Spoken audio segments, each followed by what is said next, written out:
Budi Ari antara Kutu Loncat dan Bunglon. Salah satu sandaran Joko Widodo untuk menyelamatkan dirinya pasca lengser, berbalik arah, berkhianat, dan mempermalukan di muka umum. Dialah Projo, ormas relawan Joko Widodo yang selama ini dikenal loyal, patuh, dan berani mati. Di dalam Kongres ketiga Projo, sang ketua umum berikrar akan memperkuat Partai Gerindra, bahkan logo wajah Jokowi yang fenomenal diganti dengan semut hitam bermata kuning. Jokowi dilepeh secara terbuka oleh Budi Ari. Projo dikenal sebagai pendukung garis keras Joko Widodo. Mereka mendukung dan mengawasi Joko Widodo sejak musim kampanye menjadi presiden hingga pemerintahan berjalan. Perannya dalam menyusun kabinet sangat kuat. Tak jarang mereka menjadi bemper Jokowi saat sang presiden dikritik dan dihujat. Atas prestasi ini, Ketua Umum Projo Budi Ari Setiadi dihadiahi jabatan menteri. Dari Wakil Menteri Desa, Menteri Kominfo, hingga Menteri Koperasi. Sayang, semua jabatan itu tidak ada yang tuntas.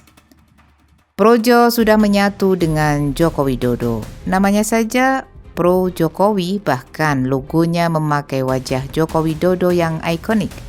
Benarkah Projo masih punya pengaruh dan punya daya tawar tinggi?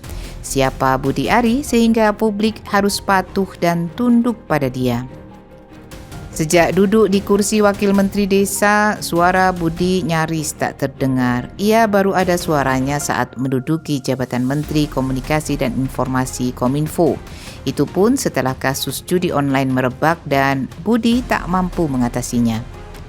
Projo dikenal masyarakat dan besar pada eranya karena Jokowi, bukan karena Budi Ari.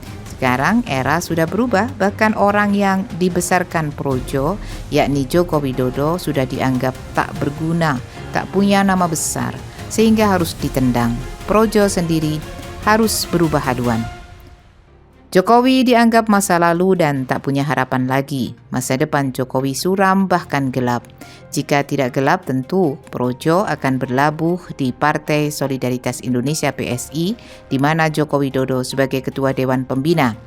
Nyatanya tidak, Projo sedang berjibaku menjadi bagian dari Gerindra. Tapi harap waspada, benarkah Projo punya dampak positif bagi Gerindra? Netizen ramai-ramai mengingatkan Prabowo sebagai Ketua Umum Gerindra untuk menolak kehadirannya di partai itu.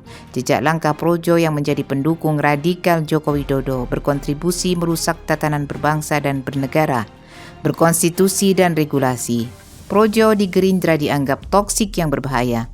Bahkan ada yang menduga Projo akan melakukan pembusukan dari dalam Gerindra. Projo sedang merancang politik bunglon sekaligus kutu loncat. Esok dele, sore tempe. Kemarin Jokowi, sekarang Prabowo. Jelas tak elok bagi etika dan moral politik Indonesia. Cukuplah 10 tahun Projo menggerakkan Jokowi dalam mengatur negara yang penuh kontradiksi. Luka bangsa ini belum kering. Politik adu domba dan politik sara mewarnai politik rezim Jokowi yang begitu kental. Rakyat sudah capek melihat dominasi oligarki hitam, pelanggaran hukum dan utang menggunung. Ketika itu Projo diam bahkan menikmatinya.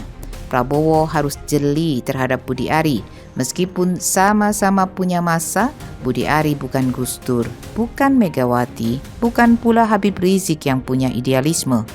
Budi Ari hanya seorang yang beruntung di satu masa. Masa itu telah berakhir dan Budi Ari menghadapi tuduhan serius sebagai otak rekayasa judi online saat menjadi Menteri Komunikasi dan Informasi. Sebuah praktek yang amat keji. Judi telah merusak moral dan mental anak bangsa. Jika Budi Ari tega berkhianat dan menghapus sejarah Jokowi, apakah kelak dia akan lebih santun terhadap Prabowo?